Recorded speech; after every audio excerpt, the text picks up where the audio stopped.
explosif, l'enjeu était absolument énorme.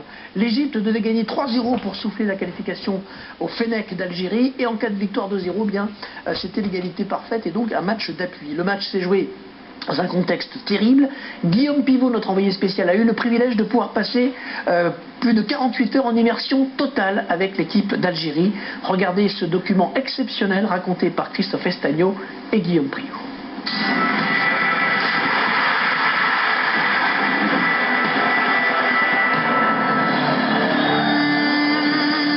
Joueurs, 40 millions d'Algériens et bien plus qu'un match de football. Toute l'Algérie est dehors actuellement en train de nous attendre et de nous supporter. Donc cette image elle est ancrée dans nos têtes pour fêter la victoire et la qualification, Inch'Allah, après le match. On n'est pas des joueurs, on est des ambassadeurs. Quand on voit qu'est-ce qui se passe, tu te dis c'est bon, c'est pas un match de foot, tu vas en guerre, on dirait, c'est les matchs qui parlent d'elles-mêmes. Jeudi dernier, au moment où l'équipe algérienne atterrit au Caire, tout semble pourtant si calme. Certains supporters posent devant les photographes. Des scènes de fraternité rassurantes entre deux nations qui partagent la même langue, la même religion. Nous sommes des frères pour toujours. Mais entre l'Algérie et l'Égypte se joue une unique place en Coupe du Monde. Un ticket si convoité qu'il engendre les pires excès. Un piège se prépare. Des supporters égyptiens incontrôlables et des policiers débordés, incapables de protéger les Algériens. C'est la police qui ose frapper là. Ils nous ont attaqués là. Au lieu de nous protéger, ils ont commencé à nous frapper. Ça se peut pas. Ça se peut pas. Moins d'1 kilomètre sépare l'aéroport du Caire de l'hôtel des footballeurs algériens. Un trajet à haut risque, filmé par l'un des joueurs sur son téléphone portable.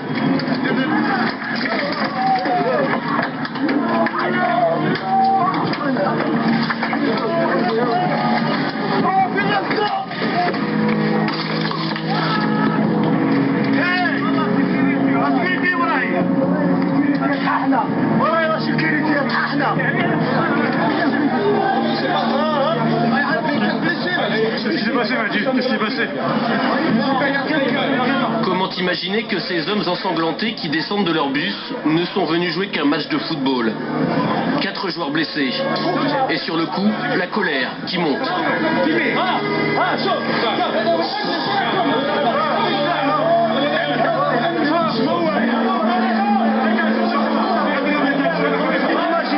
Il trouve ça dans la tête, imagine.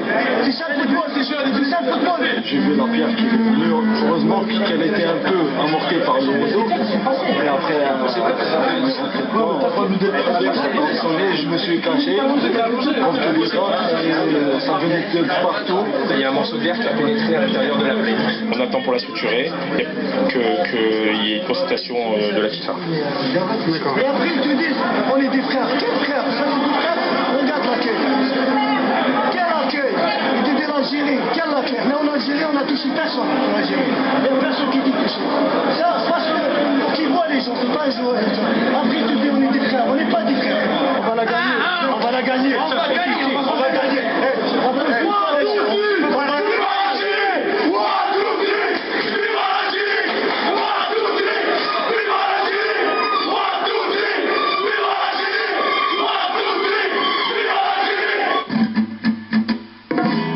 En direct du CHU d'Égypte.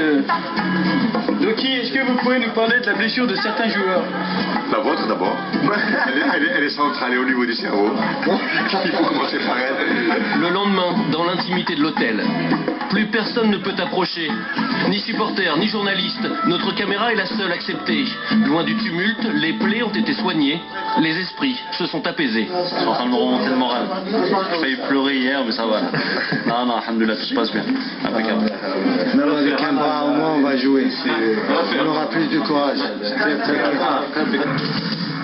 Mais cet avant-match sera de tous les excès. Rafik Saïfi s'en rend compte une deuxième fois, lorsqu'il s'aventure hors de l'hôtel. Comme par hasard, aujourd'hui, il y a la sécurité. Hier, il y avait personne. Aujourd'hui, il y a les chars, il y a tout. C'est en Afghanistan. Voilà, c'est pas moi, je vais vous dire. L'armée, c'est un char, c'est l'armée. C'est même pas la police. Plus d'1 1h15 pour enfin atteindre l'immense stade du Caire et s'entraîner. Fais-la sortir, voilà. Le soir venu, nouveau souci, ce bruit de klaxon incessant. Est-ce vraiment un hasard? Il est bientôt 2h du matin et puis ça continue. Hein. Il continue, il tente de déstabiliser par tous les moyens. C'est pas très beau, c'est pas très sport, mais bon. La vérité, elle se passera demain sur le terrain. Bonne nuit, on va aller se coucher. Ils ont arrêté de klaxonner. Tard dans la nuit, Antar Yahya, l'ancien joueur de Bastia, est presque au bout de ses surprises. Sûrement, l'Égyptien, il a dû prendre ma carte, il a démanié. Il dévoile la porte. Ouais, j'étais mauvaise langue, pardon. Jour de match.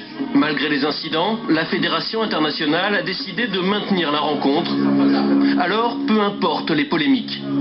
Ah mais chez nous, il peut se passer n'importe quoi, il y aura toujours une bonne ambiance, ça sera toujours détendu.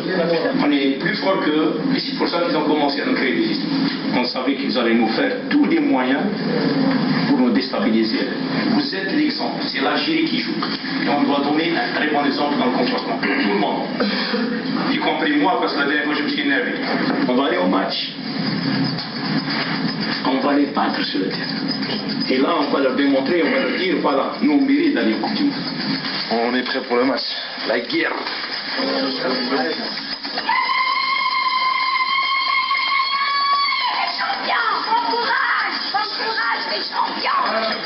Partout à Alger, partout dans le pays, des places de village au restaurant, un peuple espère.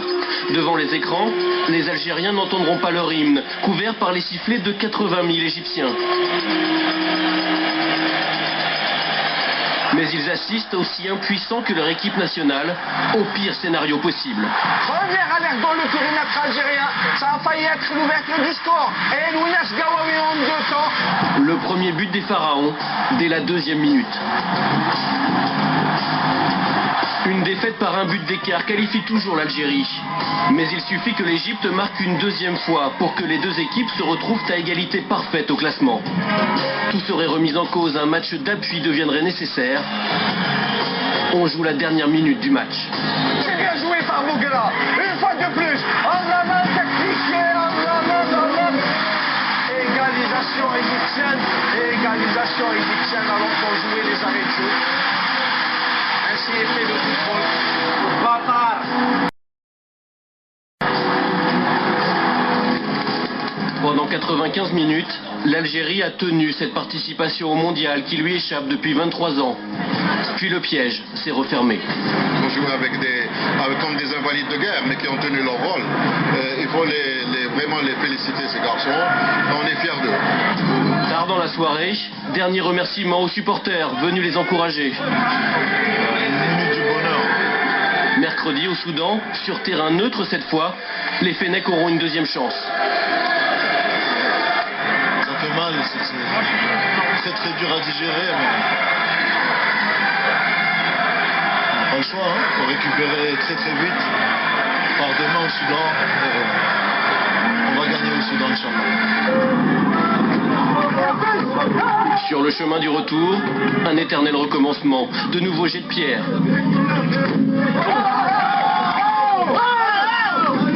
Mais cette fois du fond du bus, malgré la tristesse, malgré la colère, s'élèvent quelques chants, comme une réponse aux attaques, comme un signe de plus que l'Algérie n'a pas renoncé. Voilà, il y aura donc un match d'appui au Soudan, Algérie et Égypte mercredi. Samir, vous suivez l'équipe du pays de vos parents? Oui, j'ai regardé le match et mercredi aussi je serai devant mon poste en espérant qu'il puisse se qualifier pour la Coupe du Monde. On verra ça, ce sera mercredi. Une dernière information avant de se quitter. Toulalan forfait, Abidal également forfait pour le match France-Irlande de ne seront pas remplacés dans